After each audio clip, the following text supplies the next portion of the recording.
বিসমিল্লাহির আসসালামু আলাইকুম ওয়া রাহমাতুল্লাহি ওয়া বারাকাতুহু। 2026 সাল জুলাই মাসের 20 তারিখ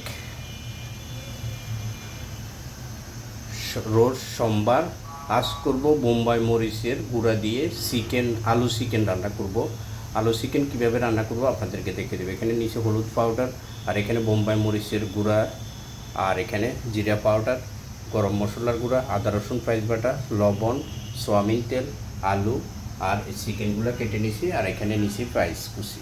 আজকে করব অনেক মজাদার আলু চিকেন, বোম্বাই মরিচের আলু চিকেন। পুরো ভিডিওটা আপনারা ফলো করবেন ইনশাআল্লাহ।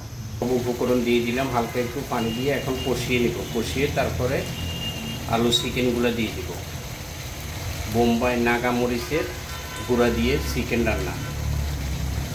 ওয়াও, মশলাটা কষিয়ে নিলাম, এখন আলু চিকেনগুলো দিয়ে দিব।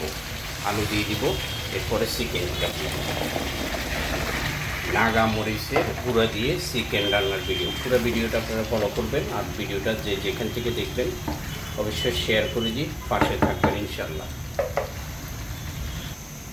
এখন ঢাকনা দিয়ে দিব। আলু চিকেনগুলো দিয়ে দিছি, এখন ঢাকনা দিয়ে দিব।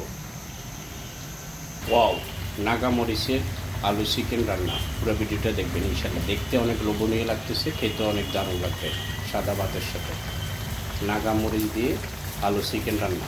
ওয়াও, এখন দিয়ে দিব পানি বেশি করে, যেহেতু এটা একদম পাতলা ঝোল হবে,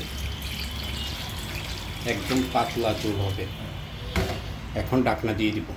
আলু চিকেন রান্না, পুরো ভিডিওটা দেখবেন। এটা একদম পাতলা ঝোল হবে, এটা খেতে সাদা ভাতের সাথে অনেক দারুণ লাগবে। ওয়াও, দেখেন কি সুন্দর লাগতেছে, খেতে অনেক দারুণ, একদম পাতলা ঝোল চিকেন, আলু চিকেন। ওয়াও, বোম্বাই নাগা মরিচের গুঁড়া দিয়ে আলু চিকেন রান্না। আজকে কাঁচামরিচ দিয়ে নামাই ফেলবো এখানে। আপনারা যারা ভিডিওটা দেখবেন, যেখান থেকে দেখবেন অবশ্যই লাইক শেয়ার ফলো দিয়ে পাশে থাকবেন। আর আপনাদের দোয়া ও ভালোবাসায় যেখানে থাকবেন সুস্থ থাকবেন, ভালো থাকবেন, নিরাপদ জায়গায় থাকবেন। 2026 সাল জুলাই মাসের 20 তারিখ নাগা মরিচের গুঁড়া দিয়ে আলু চিকেন রান্না। এই দিলাম উপরে কয়েকটা কাঁচামরিচ, এখন নামাই ফেলবো। ভিডিওটা দেখে যদি আপনাদের ভালো লাগে শেয়ার করে দেবেন ইনশাআল্লাহ।